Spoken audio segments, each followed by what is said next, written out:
Hey guys, this is Greg from Crush Pools. Today we're going to show you guys how we do a full pool closing. Stay tuned.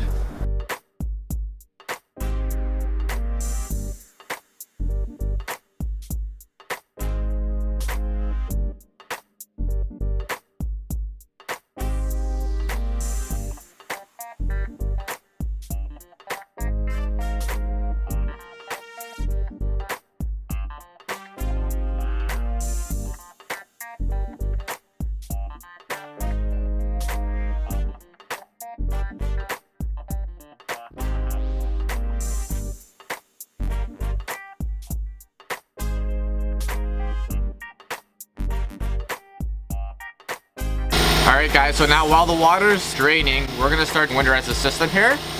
Everyone's system is a little bit different. These people here have an energy efficient variable speed pump, sand filter, salt cell, heater. When I close the pool, I try to do everything systematically. I'll start with the pump, then I'll do the filter, then I'll do the heater, then I'll do the salt cell. So it's the same way the water's moving through the system is the same way I'm going to close the pool as well.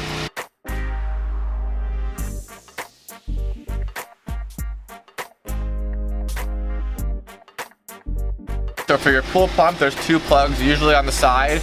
Some pumps may have a plug at the front. So you want to remove both those plugs to let the water drain out. Now we're going to move on to the filter. With the filter, there's 4 steps. With the sand filter, the first is we're going to remove the pressure gauge. Just like that. The second is we're going to remove the eyeglass. I always like to put the plugs in the basket, and then we'll leave that in the pump basket so we know where it is in the spring when we come to open the pool. Put this in recirculate mode for right now because lots of times we're going to blow out the filter head and then we'll put into winter mode when we finish. For the heater, some of them are a little bit different. This is a newer model, so there's actually less to do. If you have an older model, you're going to have to open up the front door of the heater. You're gonna have to disconnect the pressure switch inside and turn off the pilot light. With these new heaters, they're very simple. You're gonna turn off the gas here. We're gonna remove the plug on the side here as well.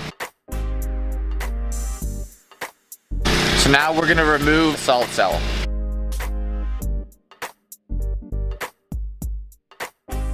Important to take the salt cells off. This is a pretty expensive piece of equipment, and ideally you want to store it inside the home over the winter. Leaving them on, they're not really made to withstand the Canadian winters, so we recommend bringing them inside. Alright guys, so now we're ready to blow out the system. Before we do, we want to make sure we remove the jets. As well, we're going to make sure that the skimmer basket's out, and if there's 2 open lines, you want to have the equalizing line plugged and you want to have the skimmer line open. So now that the jets have been removed and the equalizing line is plugged, we're ready to blow out the system. First line I always blow is the skimmer line. So we're going to put our blower right into the front of the pump where the water is getting pulled into.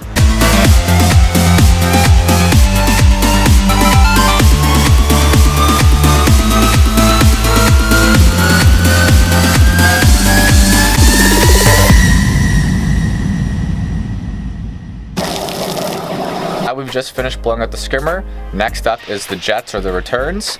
We're gonna blow that from where we take the salt cell off from.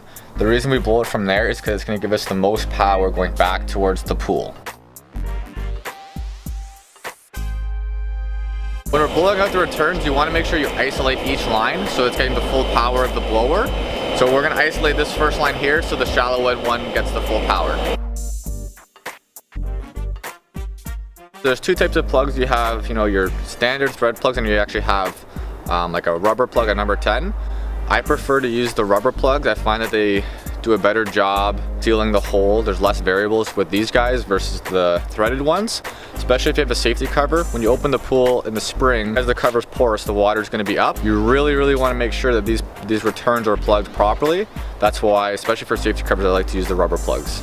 As you saw before we actually put the cover on, this customer, their pool was already clean, their water was balanced. What we do is we also add oxidizer shock pack. This helps keep some sanitizer in the water over the course of the winter. And for the skimmer, we're also going to add some swimming pool antifreeze. Make sure if you're adding antifreeze, it's the swimming pool kind, not like a car antifreeze. This is just like for precaution, just in case something were to happen over the winter. It's always kind of a peace of mind thing to add some antifreeze as well. Alright guys, so now we're gonna put some foam rope down there and plug it with the gizmo. This is a standard gizmo. Again, you wanna make sure that there's some Teflon on the threads.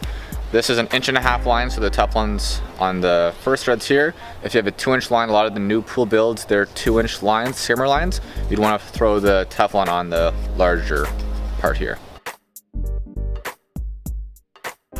Next, we're gonna blow out the heater. So we're gonna put the blower on the opposite side of where the salt cell was to blow out any water that's left in the heater. So we're gonna bag up the ends of where the salt cell was. This just helps make sure that no water gets into the lines or any small animals or bugs. All right guys, and last thing, we're gonna put the filter head into winterized position. I mentioned earlier, if you have a cartridge filter, you should remove your cartridges out and put the lid back on. But for sand filter, push down, put into winter mode. All right guys, so now that the system's been winterized, we're ready to finally finish up putting the cover on, and then we'll be out of here.